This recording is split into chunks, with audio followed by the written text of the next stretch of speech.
Social media today is matchmaking, just like a dating app, but not for people, for content and potential buyers. Back in the day, if you wanted more leads, clients, and sales, you would put an ad out in the newspaper and then go wait by the telephone. Nowadays, scrolling through social media is like swiping on a dating app, but for your business. Hey, my name is Dave, and I've grown a channel to over 100,000 subscribers and over 400,000 followers online. And today, we're going to look at the 6 key learnings of navigating and finding the right dating app for your business and what I personally think is the best platform for long-term successful client relationships. Number 1 is understanding the playing field. Let me hit you with a big truth. Social media isn't social anymore. It's not about followers. It's not about likes. It's about matchmaking, pairing the right content with the right viewer at the right time. And the more time you can get someone to spend on a social platform, the more you are going to get rewarded. The entire business model for most of these social media platforms works so that the longer you can get someone to spend on a platform, the more ads they'll see, the more money that platform makes. So they're incentivized to help you as long as your content helps them. Now, here's the part that most people miss. This means there's a pretty big opportunity here, but you need to understand the playing field. Each platform has a different vibe, just like a dating app. And for those of you that have dating app experience, you'll know what I'm talking about. And if you don't, well, hopefully by the end of this video, you'll have a better idea. You don't arrive to Tinder talking about your retirement goals or Bumble with a PowerPoint presentation. Each platform is different and has different people, ages, interests, and most importantly, expectations. So TikTok is that short form chemistry. Instagram, well, that's the polished, curated feel. LinkedIn, well, that's the we're both career-focused type. And YouTube, that's the coffee date that can turn into something real. And social media isn't social anymore. It's just media. It used to be social first. People who knew you, liked you, followed you. Now, it's media first. Platforms don't particularly care if somebody follows you anymore. They just care if you can hold the attention of someone for a little bit longer. That means the playing field is completely different now. The algorithm is just a highly optimized matchmaker that cares about how long you can keep people on the platform. So if you want it to work for you, you don't do it by shouting louder, you do it by getting laser clear on who you're trying to attract with your content so that it earns the second date. But before the real games even begin, you need to figure out which dating app your ideal clients are hanging out on so that you can set yourself up for success. Alright, so number 2 is hookup culture in content. It's not about who you match with, it's when. And this is why the buyer state changes everything. Think about it like this. Imagine you're at a bar and you see someone on the other side and you flash a smile, walk on over, and you start talking about your 5-year plan. Meanwhile, they're 5 drinks deep, about to hop on the stage to do karaoke. Right person, wrong time. And that's what happens every single day on social media. You might have the perfect video, offer, and product, but if somebody sees it and they're not in the right mindset, well, you're just another left swipe on that dating app. It means absolutely nothing. And this is what we call the active buyer state. Once you understand this, you'll start to better understand why short form really doesn't convert as well as long form does. Short form is casual, low commitment, distraction driven. Long form, that's intentional, problem solving, and action driven. And when you match your content to the buyer state, that's when you start to unlock leads and conversions. And you don't have to take my word for it, but think about how you consume content. When was the last time you actually got off scrolling through short form content and made a purchase? Actively got from one point of scrolling through your phone onto a platform to make a purchase. Most of the time, it's possible, but a lot less likely. And this is what I call passive consumer mode. People are completely disengaged. They're the same equivalent of somebody being on a dating app saying, I'm not looking for anything serious right now. But compare this to long form content. And long form is different. It's still people scrolling, but people scrolling with intent, problem-solving intent. These are actively people going online onto the platform and typing in, how do I generate more leads online? How do I convert better through Meta? Actively looking for solutions. This is the equivalent of somebody walking into a coffee shop and saying, hey, I've seen you and what you do. Can we talk? And this is called the active buyer state. Somebody sitting behind their laptop or phone with their brain switched on, ready to take action because they're trying to solve problems, not just mindlessly scrolling on short form. And that's why I personally believe that YouTube is the best dating app for your business. It doesn't matter if you get 10 times less views, because if those viewers are in the active buyer state, it's way better than 100 times more people that are in passive consumer mode, because the active buyer state means people are going to sign up, book a call, and potentially purchase your product. And it's not about reach, it's about readiness. And it's not about impressions, it's about intent. It's about finding the right people in the right mindset when they come across your content.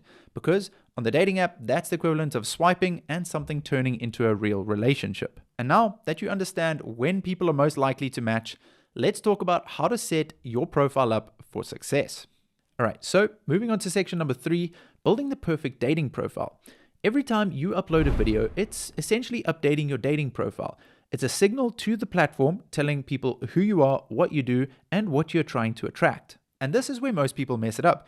Because the algorithm is a matchmaker, essentially what you put in is what you get out. So all of the inputs that you give, your title, keywords, thumbnails, even the transcript of the video, well, that's giving information to the algorithm. And then it's trying to decide, well, who should I introduce you to? If you're consistent and clear, the algorithm rewards you. But if you send mixed signals, off-topic random content, well, the algorithm gets confused. And confused algorithms don't produce great matches. So when your content speaks to your ideal audience every single time, you're essentially training the algorithm to surface your videos to the right people, and that's how you grow consistently. So let's look at it from the dating profile perspective. Imagine we were building out your dating profile and we had to list a couple interests. Let's say you like swimming, hiking, running, and jazz, because you're classy like that, right? So now the algorithm, the matchmaker, takes your inputs, matches them, and reflects them back. So now when you start swiping and scrolling and you say, wow, these are some pretty good matches because this person likes jazz, this person likes running, this person likes all of them. Well, that's exactly what the social media platform algorithms are doing. They're taking your inputs and matching them back. So what you put in consistently and clearly is what you're going to get out. Consistency trains the algorithm. Every time you upload a video, that's training the algorithm to understand better who you're trying to approach and attract. And that's basically the golden rule. Attract the right person and not everyone. So now that we've got your dating profile built, I want to know what your intentions are. Are you looking for a quick hookup or something long term? All right, so on to number 4, hookup culture versus love. Short form content is like swiping on the dating apps late at night. It's quick, impulsive, and fun.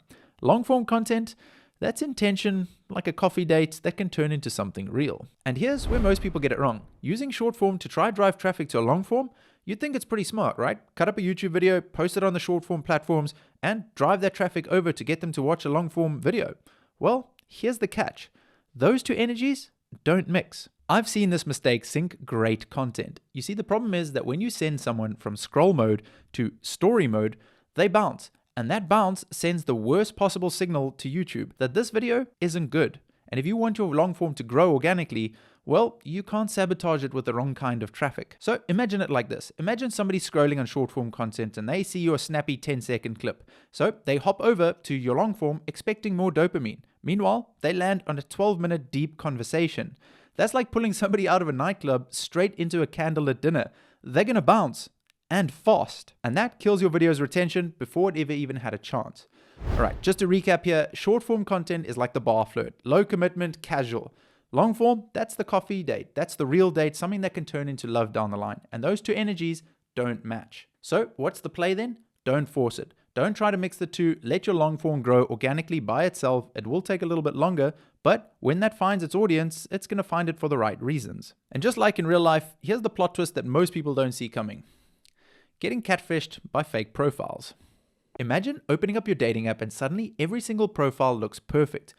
Perfect pictures, witty bios, flawless responses. But here's the catch. None of them are real people. And that's exactly what's about to happen with content. You see, the AI content flood that's about to happen in the content game is going to be pretty scary because you're going to be able to produce 10 highly optimized videos at the click of a button with one thought. And on the surface, this feels like a win. More content, quicker growth, less effort, right? But at what cost? What makes something stand out anymore? What's the differentiator? Well, the one thing that AI can't do is human connection. It can't share your story the same way a human being can, the same way you and I are sitting here right now having a conversation. Just think about it. AI can polish delivery, but it can't replicate that experience. It can't tell the story of how many hours and late nights you've put into getting your business off the ground. It doesn't understand the concept of that vulnerability of sharing loss between human beings and understanding another human being and what they might be going through. AI wins at quantity, but it doesn't win at human connection. All right, so taking us out of that deep, dark place right now, onto your next question of, shouldn't I be on all the dating apps at once right now? Well, no, you shouldn't. But there is one particular platform that is far superior for your business than others. All right, so moving on to number 6, and I officially don't have any more fingers on that hand. Which dating app is the best platform to find love for your business? So let me ask you a question. Do you think you could juggle 5 dating apps at once? I mean, technically, yes, sure, but do you think you could build a real relationship that way? I don't think so. And that's how most people treat social media. They try to be everywhere at once. YouTube, Facebook, TikTok, Instagram, LinkedIn. But it feels productive. At the end of the day, it dilutes your energy, slows your growth, and burns you out. I've lived this. Once my content started to kick off on my previous channel and things really started to gain momentum, it became like a full-time job managing 5 social media platforms. And at the end of the day, one thing that takes a hit is your engagement, because when people start reaching out and you start responding 2, 3, 4 weeks later, well, it's not a great way to build a relationship. And this is just my opinion. You don't need 5 apps. You need one platform where your ideal audience is hanging out, and then you double down there. What actually happens when you try to be everywhere at once is that your workload doesn't just add up, it multiplies. And the problem with that is when people start actually engaging and reaching out, well, you essentially need to be there to walk them through your virtual door and engage with them and respond. Now, I'm not here to stop you. You can do whatever you want, but just remember, jack of all trades, master of none. Use that how you will, but I'm locking in. I'm practicing what I'm preaching right here on YouTube because I believe that's where my ideal audience is already hanging out. And that's kind of my overarching goal, is to create a real community that I can engage with. And I don't feel like I can do that spread across 5 different platforms. So here's how I think about it. Pick a hero platform. Pick your one platform that feels like home to you and your audience. Show up consistently, engage deeply, and become known there. That's how channels grow, not by showing up everywhere, by spending time where your ideal audience is already hanging out. And yes, short form can work great for, if you own a local coffee shop and you want to drive a customer experience and excitement around it, because people love that kind of stuff. But if you're in the online space, well, I believe YouTube could be your digital soulmate, because people aren't just there for entertainment, they're on there actively looking for answers. And while I personally think that YouTube is going to be the last frontier before the AI content takeover, and the last place you can make real connection with your audience with long form content like this, because YouTube is where people go when they're ready to listen, learn, and take action. So now that you understand the dating game and you're ready to set yourself up for success, please don't chase virality. It's the quickest way that you can crash your content and your business, and I'm going to tell you why in this video right here.